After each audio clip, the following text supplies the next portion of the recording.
Welcome back guys. आज हम class 9th science NCERT का फर्स्ट चैप्टर पढ़ेंगे जिसका नाम है मैटर इन आवर सराउंडिंग। हम एनसीईआरटी की हर एक लाइन को कवर करते हुए चलेंगे, मतलब हम एनसीईआरटी की हर एक लाइन को पढ़ेंगे। तो चलिए शुरू करते हैं। As we look at our surrounding we see a large variety of things with different shape, size and texture. अगर हम अपने आसपास देखें तो हमें डिफरेंट टाइप्स के ऑब्जेक्ट्स या डिफरेंट टाइप की थिंग्स मिलेगी जिनका डिफरेंट शेप होगा, डिफरेंट साइज होगा और डिफरेंट टेक्सचर होगा। Everything in this universe is made up of material which scientists have named matter. इस यूनिवर्स में जो भी चीज बनी है वो एक टाइप के मटेरियल से बनी है जिसको साइंटिस्ट ने नाम दिया है matter.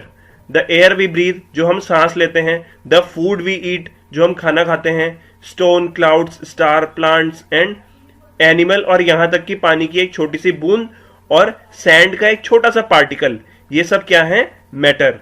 We can also see as we look around that all the things mentioned above occupy space, that is volume and have mass. जितनी भी चीजों के बारे में हमने अभी ऊपर पढ़ा वो कोई ना कोई स्पेस ऑक्यूपाई करते हैं, मतलब कोई ना कोई जगह लेते हैं। तो अगर ये कोई ना कोई जगह लेते हैं तो इनकी वॉल्यूम भी होगी और इनमें मास भी होगा।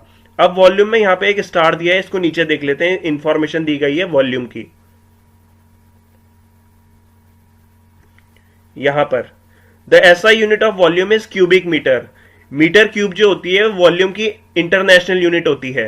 The common unit for measuring volume is litre. Mainly daily life में हम वॉल्यूम को मेजर करते हैं लीटर से, और एक लीटर में 1 डेसीमीटर क्यूब होता है और 1 लीटर में 1000 ml होते हैं, और 1 ml को 1 सेंटीमीटर क्यूब भी लिखा जा सकता है। चलिए अब अपने मेन टॉपिक पे आते हैं। Since early time human being have been try to understand their surrounding. पहले से ही ह्यूमन बीइंग अपने आसपास की सराउंडिंग को समझने की कोशिश करता आ रहा है। Early Indian philosopher classify matter in the form of 5 basic elements.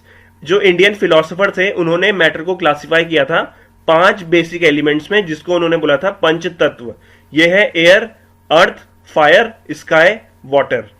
According to them everything living और non living was made up of these 5 basic elements.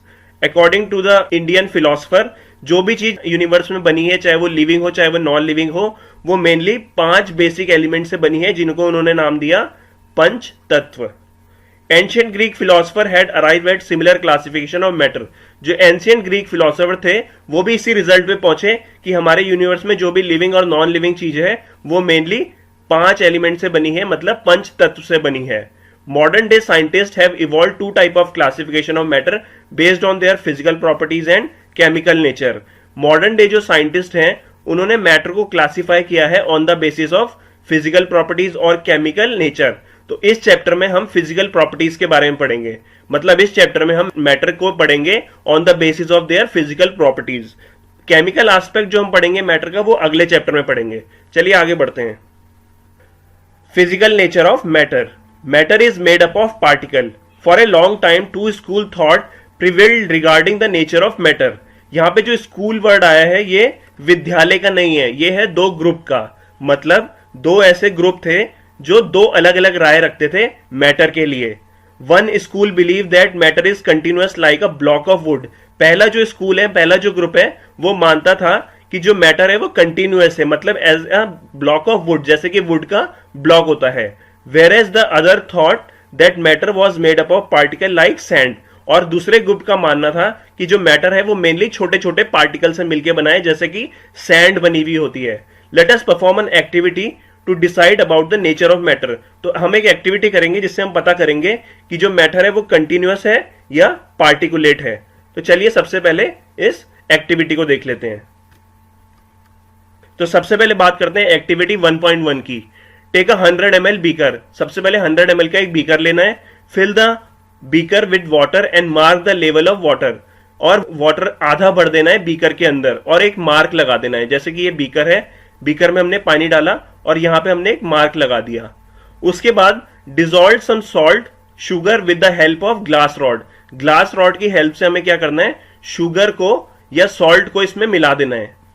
उसके बाद ऑब्जर्व करना है any change in water level. जो हमने यहाँ पे mark लगाया था उसके अकॉर्डिंग हमें देखना है कि वाटर का लेवल कम हुआ है या ज्यादा हुआ है। What do you think has happened to the salt? Where does it disappear? Does the level of water changes, तो ये क्वेश्चन है जिसके आंसर हम अभी देखेंगे। तो सबसे पहला वो क्वेश्चन पूछ रहा है कि सॉल्ट के साथ क्या हुआ, जो हमने सॉल्ट डिसॉल्व किया था वाटर के अंदर उसके साथ क्या हुआ, वो कहां डिसअपेयर हो गया, मतलब कहां गायब हो गया। तो हम यहाँ पे एक प्रॉपर्टी पढ़ेंगे मैटर की कि मैटर के पार्टिकल जो रहते हैं उनके बीच में स्पेस प्रेजेंट होता है। तो जैसे मैं बात करूं वाटर की, तो वाटर को हमने पहले बीकर में भर दिया था, फिर वाटर जो होता है उसके छोटे छोटे पार्टिकल्स होते हैं, इन छोटे छोटे पार्टिकल्स के बीच में ये खाली स्पेस प्रेजेंट है। इस खाली स्पेस में हमारा सॉल्ट जो हमने मिलाया था वो चले गया है। तो होता क्या है कि जैसे ही हम सॉल्ट को वाटर में डालते हैं और सॉल्ट को वाटर में डिसॉल्व करते हैं, वैसे ही वो सॉल्ट छोटे छोटे पार्टिकल्स में टूटने के बाद वाटर के पार्टिकल्स के बीच में जो स्पेस प्रेजेंट है उसमें चले जाता है, और तब हमें वो सॉल्ट हमें नहीं दिखता है। तो क्या यहाँ पे वाटर का जो लेवल है वो चेंज होगा या नहीं होगा? तो यहाँ पे वाटर का लेवल चेंज नहीं होगा। वाटर का लेवल यहाँ पे चेंज इसलिए नहीं हुआ क्योंकि जो भी हमने सॉल्ट एंटर किया था या जो भी सॉल्ट हमने इसमें वाटर में डाला था वो इन पार्टिकल्स के बीच के स्पेस में चले गया। उसने ना तो लेवल को बढ़ाया ना तो लेवल को घटाया। तो इससे हमें एक चीज पता चली कि जो हमारा मैटर होता है वो छोटे छोटे पार्टिकल से मिलकर बना होता है। चलिए अब आगे पढ़ते हैं।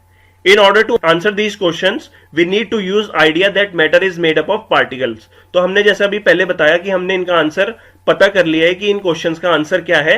अगर हमें इन क्वेश्चंस का आंसर देना है तो हमें मानना पड़ेगा कि जो मैटर होता है वो पार्टिकुलेट नेचर का होता है, मतलब मैटर छोटे छोटे पार्टिकल से मिलके बना होता है। इस डायग्राम में दिखाया गया है छोटे छोटे पार्टिकल जो वाटर के हैं उनको मैग्नीफाई करके दिखाया गया है। मैग्नीफाई करने का मतलब है उनको बड़ा करके दिखाया गया है। उसके बाद हमने क्या डाला, इसमें सॉल्ट या शुगर को एंटर कर दिया।